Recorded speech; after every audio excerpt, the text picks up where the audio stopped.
Foi realizada hoje no auditório do Fórum Sobral Pinto uma palestra sobre doenças sexualmente transmissíveis. A palestra foi proferida por 2 alunos do último ano de medicina da USP. Aborto, droga, AIDS, câncer. Esses são os assuntos discutidos nas palestras realizadas pelos 2 alunos do último ano de medicina da USP. Até a manhã de hoje, 10 escolas da rede pública da capital já tinham sido atendidas. Os alunos ficam em Boa Vista até segunda-feira, quando encerra o ciclo de palestras.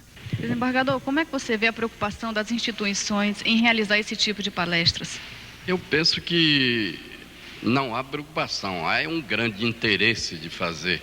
Quando nós soubemos desse trabalho desses acadêmicos do Hospital das Clínicas, imediatamente nós aderimos, fizemos uma circular a todos os eminentes juízes e aos servidores para que aqui pudéssemos estar. E vimos que é um trabalho realmente de grandeza, de desprendimento, de esclarecimento. Todos nós, pessoalmente e institucionalmente, deveríamos estar acompanhando esse tipo de trabalho, louvando como estou fazendo agora e agradecendo essa grande explanação desse conhecimento, dessa doença que tem sido realmente a grande preocupação da medicina universal.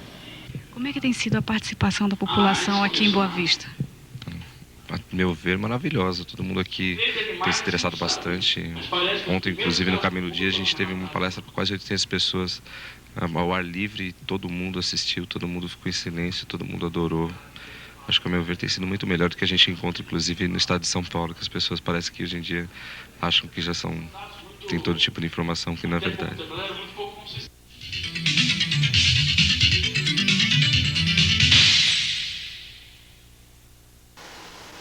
O nosso entrevistado de hoje é o Ivan Dantas, aluno do 5º período da Universidade de São Paulo, a USP, e faz parte também do grupo de Biologia e Saúde e está em Boa Vista aqui proferindo palestras pelo estado. Ivan, como é que é esse negócio de viajar, sair lá de São Paulo, viajar para o estado como o nosso, para proferir palestras sobre medicina preventiva? Olha, para a gente é um trabalho muito bonito, muito importante, não só pela universidade, pela experiência que a gente ganha, tanto aqui no estado de vocês, podendo acompanhar até como é que é o sistema de saúde daqui, poder observar as carências que existem fora do nosso estado, porque a gente acaba ficando muito limitado. É um trabalho muito importante que a gente aprende muito com isso, com certeza, além de poder passar todas as informações que a gente vem aqui para fazer isso exclusivamente. E fala um pouco desse grupo de Biologia e Saúde, como é que é esse grupo? Surgiu como? É um grupo de médicos que foi reunido há 27 anos já, dos médicos das grandes universidades de medicina em São Paulo, da Escola Paulista, da Santa Casa e da USP. Eles selecionam acadêmicos do 1º ao 6º ano da faculdade para proferir essas palestras em todo tipo de comunidade, instituição. É um trabalho assistencial que visa passar informação para todo tipo de público e a gente tem conseguido isso e a gente veio para cá exclusivamente para fazer isso. E como é que foi, onde vocês proferiram essas palestras? A gente proferiu em quase todas, pelo menos 10 ou 12 escolas estaduais aqui do município de vocês, mais 2 colégios particulares também a gente visitou e a maioria das repartições públicas que a gente conseguiu visitar, o Fórum com o Tribunal de Justiça, Assembleia Legislativa, Secretaria de Transportes e outros lugares também que não me recordo agora. Ivan, qual é o principal tema dessa medicina preventiva? O que a gente está abordando aqui agora, eu acho que é o tema mais importante para a juventude, que é o público que a gente está trazendo agora, que são as doenças sexualmente transmissíveis, a AIDS, o aborto e o câncer também, que são coisas que no nosso país são problemas gravíssimos, que a gente tem que abordar de uma determinada maneira. Infelizmente o Estado não proporciona isso para a população e a gente acaba trazendo isso daqui para eles. Sobre medicina preventiva, no caso AIDS, o que vocês aconselham é a questão da camisinha, como é que é enfrentada, vocês que trabalharam com o público até jovem? Olha, uma coisa que me surpreendeu aqui demais no estado de vocês, porque em São Paulo a gente tem uma realidade diferente da de vocês, com certeza. Aqui até a população, a juventude aqui, os adolescentes, começam a ter relação sexual, infelizmente, até muito mais cedo do que lá no estado. E é difícil você abordar para uma menina de 14, 15 anos de idade a questão da camisinha. A gente reforça, tenta, e além de tudo isso, a gente tenta colocar também o lado humano dessa doença, que é uma coisa que todo mundo um dia vai ter que enfrentar, e para eles é importante observarem, e é isso que a gente tenta fazer aqui. Qual é o tipo de curiosidade deles? Deu para perceber alguma? Olha, em especial? todo tipo que você imaginar. São perguntas às vezes banais, como por exemplo, como se pega a doença, coisa que a gente gostaria que todo mundo já soubesse. Infelizmente a gente viu que muita gente não sabe. até coisas realmente mais complexas, como, sabe, questões quanto ao câncer, como melhorar, como ajudar dentro de casa, o que fazer para não pegar, o que fazer, temos todas essas doenças, sabe? São coisas que a gente ficou surpreso até pelo nível de informação que as pessoas aqui em Roraima têm, um nível médio, coisa que às vezes a gente não encontra em São Paulo. Ivan, sai mais barato a medicina preventiva? Com certeza sai muito mais barato. A medicina curativa hoje no Brasil, ela dá prejuízo com certeza, tirando alguns lugares que os governos conseguem fazer ela dar lucro, porque o trabalho assistencial é muito mal feito. A medicina curativa é muito cara. A medicina preventiva, que é o que é realizado em todos os países decentes do mundo, ela é muito mais barata, porque ela evita da pessoa chegar no hospital, que a internação é muito cara, evita dela precisar de medicamento, de exames complexos que hoje a gente tem aqui. Se isso fosse feito em ampla escala, com investimento maciço nessa área, com certeza a gente teria um sistema de saúde muito mais adequado, porque não falta médico no Brasil, não falta hospital, que falta um pouquinho de decência do nosso governo para poder partir para esse trabalho, para poder ajudar a gente a fazer isso daqui. Você que é de São Paulo, lá em São Paulo, como é que está sendo encarada a medicina preventiva? Em São Paulo, como em qualquer outro lugar, a situação não é melhor, infelizmente não. Lá a gente visita escolas como a de vocês aqui do estado e que a gente vê situações piores do que a gente encontrou aqui em Roraima, vocês podem ter certeza disso. O governo, infelizmente, lá da cidade de São Paulo, de onde a gente vem, instituiu agora um programa assistencial que é o PAS, eu acho que todo mundo aqui deve ter conhecimento, que é um trabalho que infelizmente está acabando com a medicina curativa e a medicina preventiva praticamente não existe. A única coisa que eu tenho conhecimento de que esteja sendo feito lá no estado de São Paulo em termos de medicina preventiva é o nosso grupo, é o nosso trabalho dessas 3 grandes universidades aí, nada mais, infelizmente. E como é que foi? Você já tinha vindo aqui ao nosso estado de Roraima? Não conhecia. E como é que foi se encontrar com o pessoal? Tinha uma ideia diferente sobre a medicina daqui? Não, infelizmente a gente não pôde acompanhar de perto o trabalho da medicina aqui, mas as informações que a gente teve, contato que a gente teve com médicos e pessoas que participam dessa área aqui, a noção que eu tinha é exatamente o que eu imaginava mesmo. Infelizmente falta muita coisa, depende de muita coisa ainda e falta fazer coisa demais. Mas isso acontece em todo lugar do Brasil e a gente tem que esperar, aguardar, ver se consegue melhorar um pouquinho. Obrigado, Ivan. Bom Dia Roraima fica por aqui. Tenham todos um bom dia e até amanhã.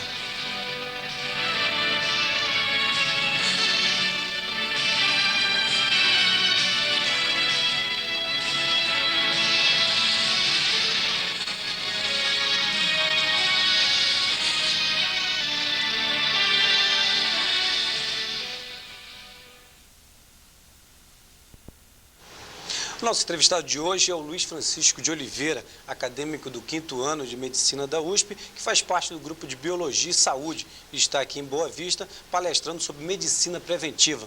Boa noite, Luiz. Boa noite. Luiz, o que é esse grupo de Biologia e Saúde? É um grupo que foi criado já há cerca de 27 anos na cidade de São Paulo por um grupo de médicos que perceberam uma falha no sistema, tanto de educação quanto de saúde, não só do estado de São Paulo, como do Brasil como um todo. E criou-se esse trabalho de realizar palestras de medicina preventiva. Então é um grupo que a gente faz uma seleção entre os acadêmicos das grandes faculdades de São Paulo para sair fazendo esse tipo de palestras no interior de São Paulo todo e ultimamente estamos conseguindo levar isso para algumas capitais brasileiras. Viemos aqui agora para a capital, Boa Vista, era a última capital que faltava fazer esse ano e vamos voltar para São Paulo hoje mesmo para continuar dando sequência nesse trabalho que a gente faz já há tanto tempo. Luiz, como é que é? Você já viajou, você vem viajando, há quanto tempo você está na estrada proferindo essas palestras nos estados? Olha, eu particularmente fora de São Paulo, essa é a primeira vez que eu venho, tá ok? Mas em São Paulo, o interior de São Paulo, já percorri todo. Eu estou há quase 5 anos fazendo esse trabalho, desde o primeiro ano da faculdade que eu entrei. A gente é treinado por médicos, por especialistas, por acadêmicos mais velhos. Então, eu faço parte da turma que dá treinamento, tá certo? E a gente vem, fora do estado de São Paulo, realmente para mim foi a primeira vez, mas dentro de São Paulo já percorri praticamente o estado todo levando esse tipo de trabalho. Vocês chegaram aqui em Boa Vista quando? Chegamos em Boa Vista domingo passado, no dia, se não me engano, foi dia 23 de novembro. Chegamos lá e vamos concluir hoje mais uma palestra no Colégio Técnico e daqui de volta para São Paulo. Quantas instituições vocês já trabalharam aqui? Nós passamos aqui em praticamente todas as escolas que funcionam à noite, durante o dia também em algumas. Passamos também no fórum, demos palestra no fórum, na Polícia Militar, na Assembleia Legislativa, demos num supermercado aqui da cidade, Basicamente foi isso, mas nós trabalhamos mais em escolas, mais com adolescentes. A moçada aí dos 15 anos para frente foi a maior parte do nosso público, o público que a gente atingiu com essas palestras. Falando sobre medicina preventiva, como é que é essa medicina? É mais fácil de lidar com a população? De fato, a medicina preventiva, ainda mais nesse assunto que a gente vem abordando aqui, nós vamos falando de doenças venéreas, de AIDS, que são problemas que estão diretamente relacionados ao comportamento humano. Então isso para a gente é bastante difícil, porque tudo que se refere ao comportamento humano é complicado. A medicina preventiva seguramente é uma medicina que tem mais resultado, uma medicina que é mais eficaz, muito mais eficiente, mas é muito mais difícil de se trabalhar, justamente por você não conseguir, às vezes, uma conscientização, que deveria ser uma coisa universal, uma coisa global no país todo. Para a gente é difícil, é complicado. Esse trabalho nosso atinge por ano cerca de 1,5 milhão de pessoas dentro de um país de quase 160 milhões. Então, sobre esse aspecto, para a gente é difícil.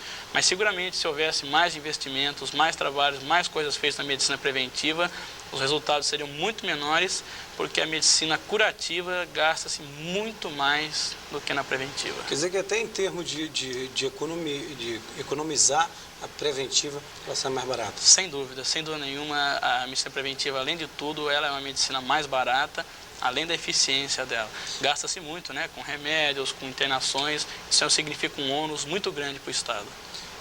Nessas palestras que você e os companheiros proferiram, quais são as curiosidades que os jovens, hoje em dia, eles têm sobre medicina preventiva? Olha, como a nossa palestra fala basicamente sobre doenças sexualmente transmissíveis, e fala um pouquinho também de câncer feminino, as perguntas da juventude geralmente vêm nesse sentido, Eles, apesar de você explicar tudo, eles insistem em perguntar como é que pega, como é que previne, as perguntas com relação à AIDS, aquelas coisas mais basais que não são só os jovens, Também adultos perguntam da mesma forma as formas que se pega a AIDS, se pega a AIDS beijando, se pega a AIDS no suor, se pega a AIDS transando, aquelas coisinhas básicas que às vezes parece até meio óbvio de se falar, mas a gente percebe que ainda falta alguma coisa, falta sedimentar um conhecimento nesse sentido, falta uma campanha um pouco mais ostensiva. Mas aproveitando também, sua presença, mas pega a AIDS em beijo, não pega? Em que se pega a AIDS? Que tipo de relação se pega e que tipo de relação não se pega? O beijo transmite AIDS? Teoricamente, sim. A gente defende que sim. Nós não temos nenhum caso ainda descrito em literatura de que tenha sido transmitido o vírus da AIDS só pelo beijo. Não temos nada registrado disso. Mas, teoricamente, pode transmitir, havendo ferimentos dentro da boca, da pessoa que não é contaminada. Se ela beijar uma pessoa contaminada, pode haver até uma contaminação. Com relação a sexo, qualquer tipo de prática sexual transmite AIDS, com certeza, tanto o sexo anal, sexo vaginal, desde que não seja feito de maneira segura, desde que seja feito sem o preservativo, seguramente tem riscos de ser transmitido. Quer dizer que por mais que tenha soluções para AIDS, como coquetéis hoje em dia, mas a camisinha seguramente para a AIDS, a única certeza que a gente tem é a prevenção, a informação. O coquetel é uma coisa boa, uma coisa importante, porque está prolongando a vida das pessoas contaminadas pelo vírus, e isso é fundamental. Mas o coquetel não é cura, ele não mata o vírus da AIDS, não elimina o vírus da AIDS do corpo da pessoa, ele simplesmente prolonga um pouco mais a vida daquela pessoa que tem, daquela pessoa que já está contaminada. Seguramente, para a AIDS, a solução é camisinha. Ainda estamos longe de achar alguma cura, algum remédio que realmente venha combater esse vírus. A camisinha é a única coisa que dá para se falar quando o assunto é AIDS. Luiz, para encerrar, como é que foi a experiência aqui no estado? Muito boa, fomos muito bem recebidos no estado, na capital Boa Vista. O povo daqui é um povo bastante receptivo, um povo bastante acolhedor. Também sentimos bastante carência no sentido de informação, mas parece que nós conseguimos atingir o nosso objetivo. Realmente as pessoas se mostraram muito satisfeitas com o nosso trabalho, bastante presentes. Só podemos levar boas imagens, boas lembranças daqui, seguramente. Boa noite para você e obrigado pela sua presença. Muito obrigado, boa noite para todo mundo. O Jornal de Roraima, segunda edição, fica por aqui. Tenham todos uma boa noite e até amanhã.